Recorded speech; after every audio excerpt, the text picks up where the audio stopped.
देखिए ये बिल्कुल आप सही कह रहे हैं कि वहां से जाके उन्होंने परफॉर्म करना शुरू कर दिया।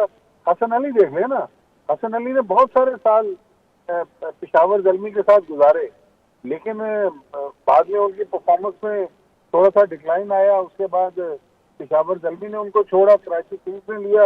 अब वो कराची किंग्स के लिए मैच विनर बन रहे हैं। तो फ्रेंचाइज क्रिकेट में ये भी होता है कि कई बार आप जिन प्लेयर्स पर ट्रस्ट कर रहे होते हैं वो प्लेयर आपको लेट डाउन कर देते हैं। कई बार out of the box player जाके ऐसी परफॉर्मेंस देते हैं कि सबको हैरान कर देते हैं। मेरे ख्याल में मुल्तान सुल्तान का इस बार जो सबसे ज्यादा अलमिया रहा, वो एक तो मोहम्मद रिजवान ने टॉप किया, उन्होंने एक सेंचुरी भी बनाई, लेकिन वो मैच विनिंग परफॉर्मेंस भी आ रहे थे।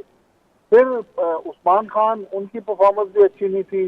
मोहम्मद हारिस, उनको प्रमोट किया गया, उनकी पोजीशन चेंज की गई। लेकिन आप देखें ना, दुनिया में जो भी क्रिकेट होती है, अगर टॉप 4 परफॉर्म ना कर सके तो वो टीम से जो है वो स्ट्रगल करती हुई नजर आती है। तो यहाँ हमें मुल्तान सुल्तान का भी रहा। लेकिन अभी तो लास्ट वीक शुरू हो रहा है पीएसएल का, उसके बाद तो फिर प्ले ऑफ होंगे। मेरे ख्याल में बड़ी इंटरेस्टिंग क्रिकेट हमें नजर आ रही है।